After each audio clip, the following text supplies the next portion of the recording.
Before we begin this podcast, please be advised that the following episode contains language that some listeners may find offensive and inappropriate. The opinions expressed by the host and guests are their own and do not reflect the views of the podcast producers. Listener discretion is advised. Welcome back to Voices of a Killer and the tragic murder of Melissa Chapman, as told from the viewpoint of Jeremiah Searles. We rejoin the story on August 23, 2020, where the situation has escalated to beyond repair. A fight that had been brewing for hours led to Jeremiah's breaking point. He describes being overcome with anger, fueled by feelings of betrayal. But what was going through Melissa's mind at that moment? She was with a man who had been accused of assaulting her, but she was still in contact with him, still trying to make things work. We find out what happens next on this episode of Voices of a Killer. So after that talk, you're really upset because she broke your heart and you're pissed off, and that's very understandable. You're not supposed to be happy after that. But you turned to violence, and where did that occur after discussing this? And She looked at me and she said, "You look like you want to hurt me." And I said, "I do." And I just punched. You punched her as hard as you could? As hard as I could, yeah. And she Where fell at? down. Where'd you hit her Kind at? of flew. I hit her like right in the jaw. Did you knock her out cold? Below her. No, it didn't knock her out. I thought it should have, but it didn't. Yeah. And then I got on top of her and I hit her 2 or 3 more times in the head. What was she saying during this period of time? Nothing. It was like instant. Like it happened within like a 10-second period. Was she able to defend herself when you were continuing to punch her? No. And this, as you're on, She started having a seizure. She started having a She went seizure into from a you? seizure. Yeah. Let me ask you She already something. took a seizure. You're straddled over and punching her enough to have a seizure.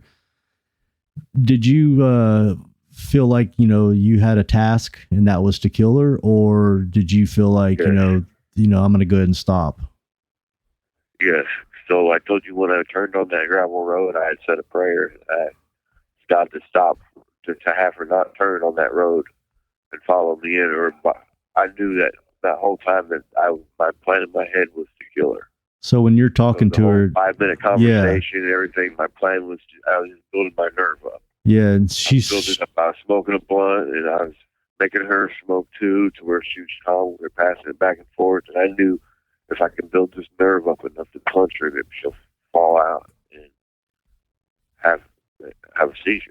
And she was able to see this in you, huh? Yeah, she seen a rage over my face because she said, "You look like you want to hurt me."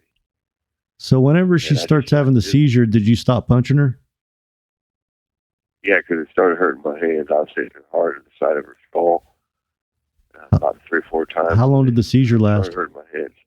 So she started having a seizure. Within like 2 or 3 seconds, I reached over and found a broken piece of cinder block about the size of my fist, and I put it in my other fist, and I started hitting her on the forehead 3 times, and then her body went totally limp.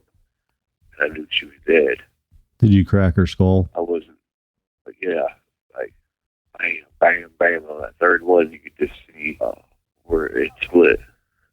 How do you feel about that now, looking back and telling me what you did? It's absolutely fucking horrible. Probably have nightmares tonight.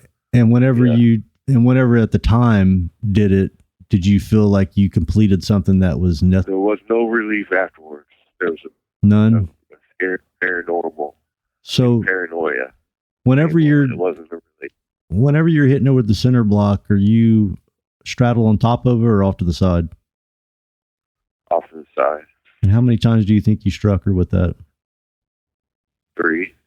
And whenever you stopped, did you stay right there looking at her? Moving. Yeah, but did you stay right Stopped there? moving.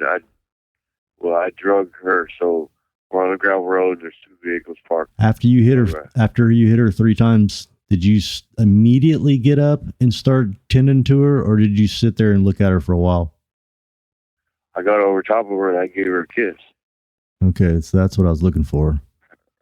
Her face was all bloody and her fingers twitched just a tiny bit, and I gave her a kiss and I told her that I still loved her and I was sorry, and that I'm so sorry that I couldn't walk away. Yeah. And she quit moving. And then I panicked and I drug her body a little farther off the gravel road where nobody. So how far did you have to drag Melissa's body? I drug her probably maybe 30 feet off behind this like bushed up fence where the weeds had grown up around this fence. Did you just simply put her there and walk off, or did you try to cover up or bury her, or what? No, I just drug her there because I knew I was going to come back and do that. But for some reason, my concern was to move the vehicles. Yeah. So I jumped in her van and I drove it about a mile down the road. And I parked it along the road and I wrote a little sign saying, "Broke down, we'll be back." And left her phone number on the paper rolled up in the window of the van. Wow. Then I jogged with this extreme adrenaline that I had never had in my life because I just killed the one I love. After taking Melissa's life, Jeremiah did what he had always done when faced with overwhelming emotions. He ran. But this time, it wasn't just an emotional retreat. He physically tried to run from the consequences of his actions. Moving Melissa's body, hiding her van, and attempting to distance himself from the crime were all acts of desperation. Proof that even as the reality of what he had done set in, Jeremiah's instinct was to flee rather than confront.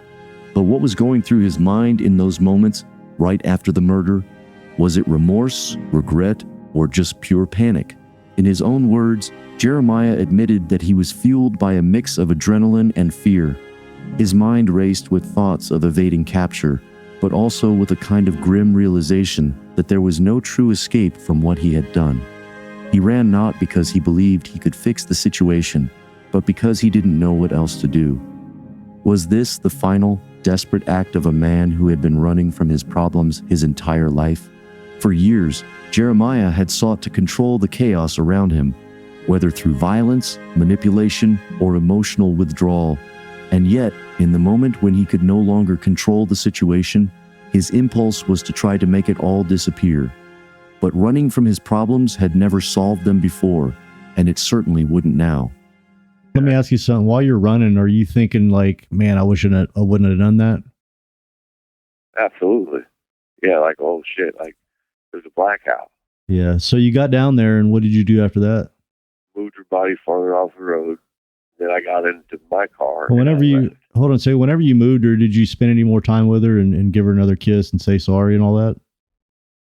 Not at that point. There was some talking. I don't remember what was said at that point because I just had moved her maybe another 20 more feet off the road. So you did talk with her deceased body?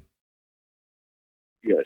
So whenever I talked to her every time I was around her. I understand. To her like she would hear me. Yeah. So whenever you got back in your vehicle, where did you go? I drove to an apartment complex in the town of Grant City, and I went to this girl's apartment, which used to be my stepsister. My mom had been married and divorced to a guy, but this particular person was my stepsister. Mm-hmm. And I told her what I just did. Wow. What did she say? I said I killed her. And I said, if you don't want to get involved, you don't need to get it. I'll just walk out of here right now. And, what did she say? But I asked her. The reason I told her the story is because I asked her for help. I needed her to help me get that van from out in the country on that road moved. Melissa's van? So I told her to get in my car and take me out to this van. I have to move it. You don't even have to get out of the car. Will you please help me? So she got in my car and drove me out to the van. And we got in the van, and then she followed me all the way up out of Missouri into Iowa. We were going to just drive the van until it ran out of gas and leave it on the side of the road. But instead, we went into Mount Ayr, Iowa, and we hid it behind the storage facility, thinking that it was going to be undiscovered there for maybe months. Right. But it turns out it got discovered a couple of days later. But she did that for me. And she got charges for that, didn't she? Yes.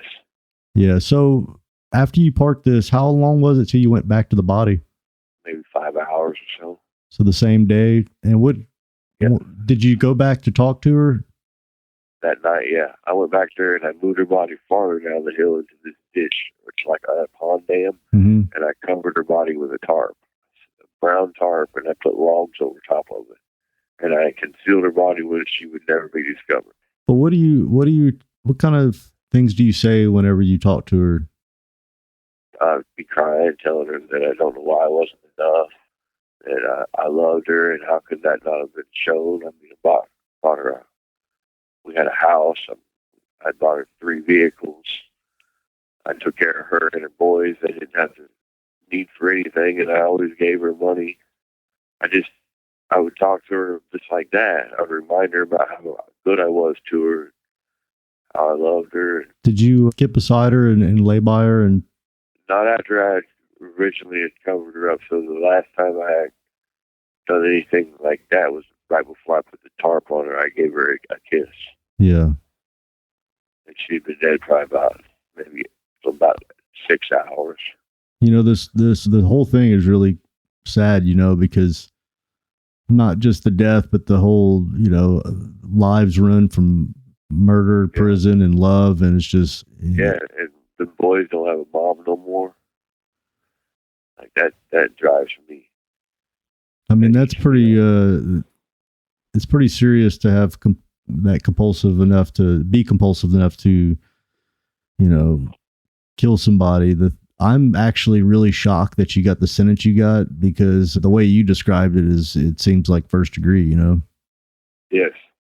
So let's go back to, before we get there though, you cover up the logs and you leave. When's the next time you come back? That's the second. The third time was 8 days later. And did you remove the logs in the tarp?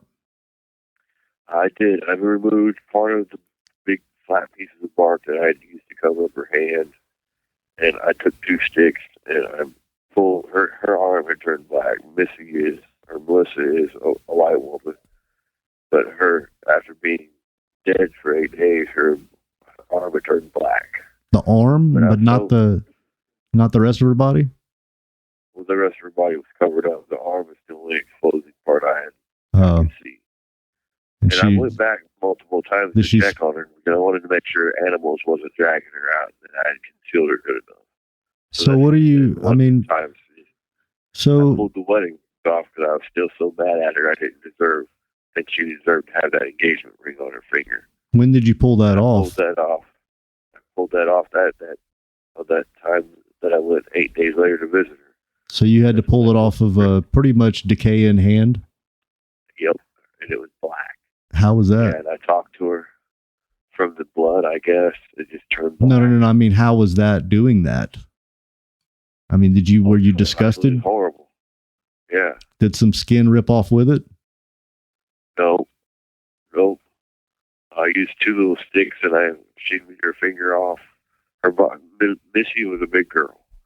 So her body in this spot that it was in by this pond was like direct sunlight.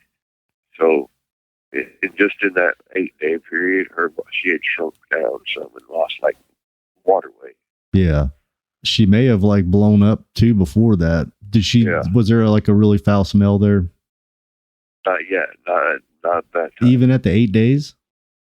Now it was in this dam where it was a tree line the wind blew down through, and it kind of concealed a lot of that. It was some evergreen smell, but you could barely smell a little bit.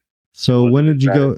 I'd walked up on rotted cows growing up, and you could smell them from a distance. She wasn't stinking like that yet. Right. So after the 8 days, how much more time till the next trip? On the 22nd day.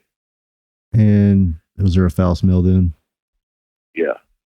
Did you mess with her at all or sit there for a while? I just walked by one more time, and I was headed towards where I had stashed my car out in the woods, and I was going to walk through the country, like through the creeks and the fields, to go the back way to get to the car, because now I'm getting messages on my phone saying contact, the police. Right. Her ex-husband had the boys, and she hadn't showed up, and so now they have a missing person out for her. So this whole time, it wasn't like they had known she was even dead. Yeah. I continued to go to work every day, and I never reported her missing, but someone else in the family did.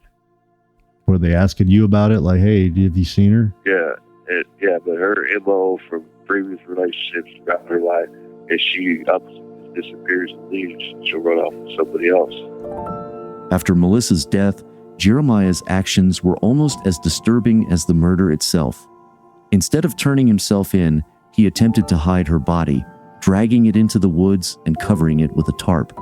He even enlisted the help of a family member, Kimberly Sue Henry Tinkle, to move Melissa's van to another location in an attempt to mislead the authorities, an action for which she was duly charged. Think about that for a moment. In the aftermath of such a horrific act, Jeremiah chose to hide the evidence rather than face the consequences. What does that say about his state of mind? Was this panic or a calculated effort to evade justice?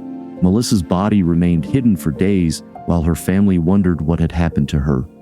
It wasn't until Jeremiah finally confessed to the police 22 days later that the truth came out. Can you imagine what those 22 days must have been like for Melissa's children, her friends, her family? Not knowing where she was, holding out hope that she might return. I wanted to know if Jeremiah had thought about these questions and if he considered the effect it had on Melissa's children. We find out what happened in the aftermath on the murder and the answer to that question after the break.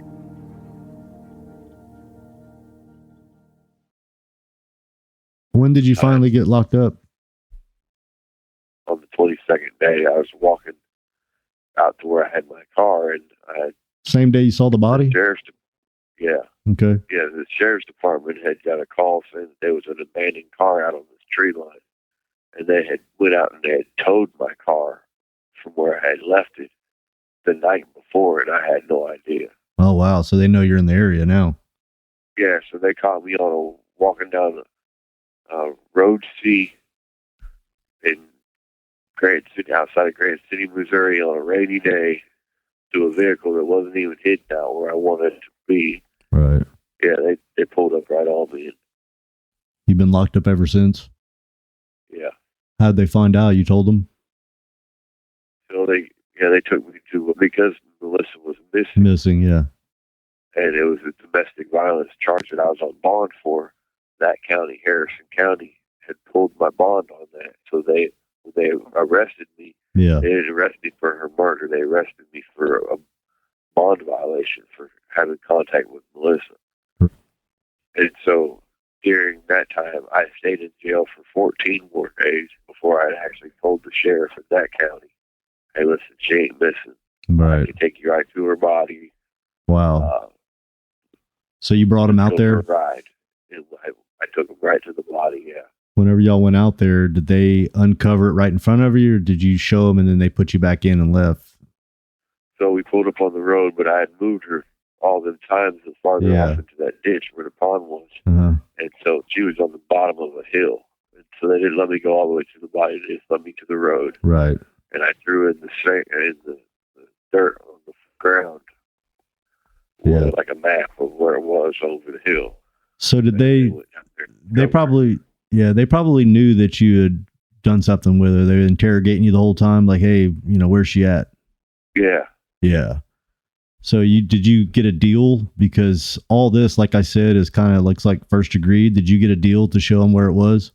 So I committed the crime August 23rd of 20, and within 100 days, I was already pled guilty right away. I didn't try to fight it or nothing. Right. I took him to the body, and the deal was I was going to get 25 years.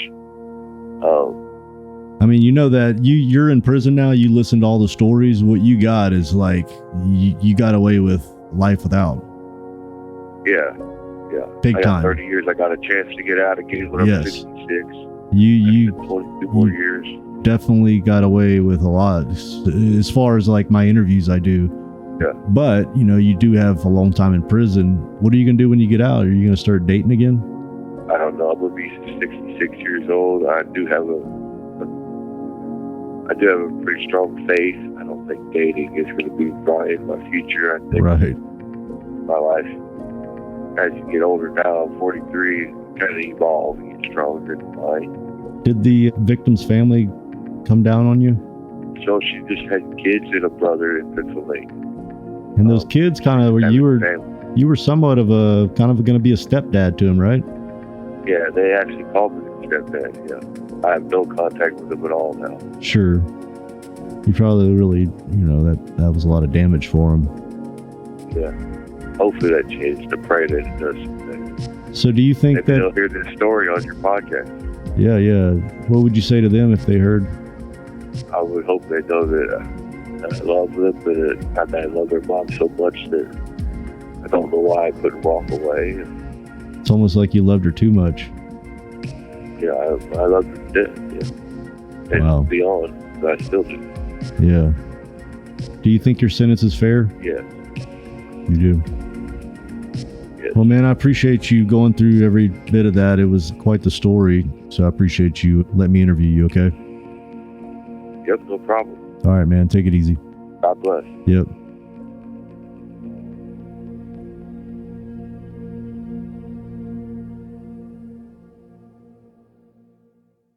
On the next episode of Voices of a Killer. Was she yelling at you to stop? Yeah, she told me to stop. I didn't need to do this. And then she started screaming for Jesus. What were you thinking when you were doing that? I don't know if I was really thinking too much. I know it made me feel good, though. It made you feel good to stab her? Yeah. What did that make you feel like, knowing that she's screaming like that because she's dying, she's, yelling for Jesus? Did that kind of make you feel bad at all? Any kind of, regret? No, it made me actually angry. What do you think this resolved for you doing this? Like, now that I think about it, I don't think it really resolved much. I mean, it helped me with my anger, but It my helped goal you? was, yeah. I want to thank Jeremiah for sharing his story with us today. His ability to be open and honest is what makes this podcast so special. That's a wrap on this episode of Voices of a Killer.